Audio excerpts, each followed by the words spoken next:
அதிகாரம் 2 வான் சிறப்பு. இதில் உள்ள ஒவ்வொரு குறள்களையும் அதன் விளக்கம் என்பவற்றை பார்ப்போம். குறள் 11. வானின்று உலகம் வழங்கி வருதலால் தானமுழ்தம் என்றுணரற்பாற்று.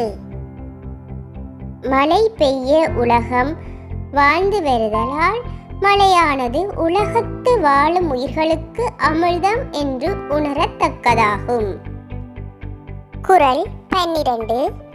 துப்பாக்கு துப்பாய துப்பாக்கி துப்பாக்கு துப்பாய தூவு மழை.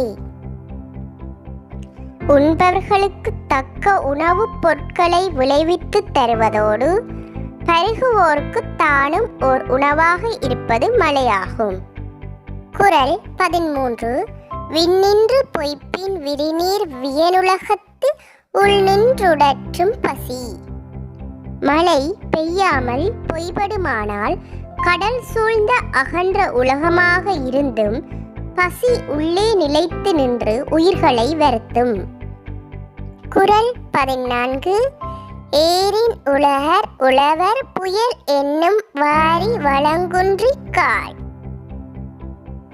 மழை என்னும் வருவாய் வளம் குன்றி விட்டால் உழவரும் ஏர் கொண்டு உழவ மாட்டார். குறள் 15.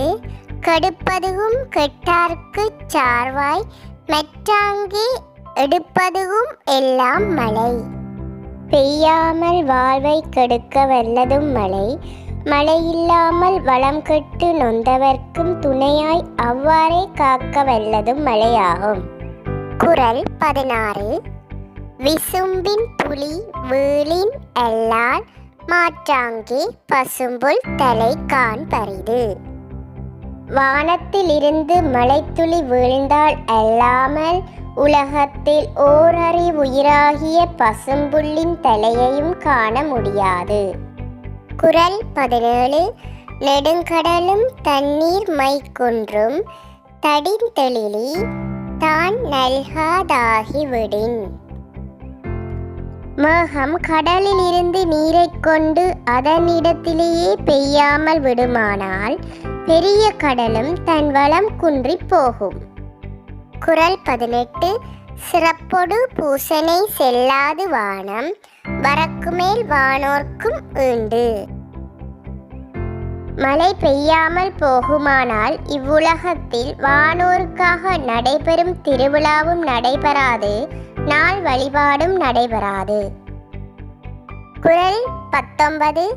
தானம் தவமிரண்டும் தங்கா வியனுலகம் வானம் வழங்காதெனின். மழை பெய்யவில்லையானால் இந்த பெரிய உலகத்தில் பிறர் பொருட்டு செய்யும் தானமும் தம் பொருட்டு செய்யும் தவமும் இல்லையாகும். குறள் 20. நீரின்றமையாதுலகெனில் யார் யார்க்கும் வானின்றமையாதொழுக்கு. எப்படிப்பட்டவருக்கும் நீர் இல்லாமல் உலக வாழ்க்கை நடைபெறாது என்றால் மழை இல்லையானால் ஒழுக்கமும் நிலை பெறாமல் போகும். இனி அடுத்து வரும் அதிகாரத்தை மற்ற காட்சியில் பார்ப்போம்.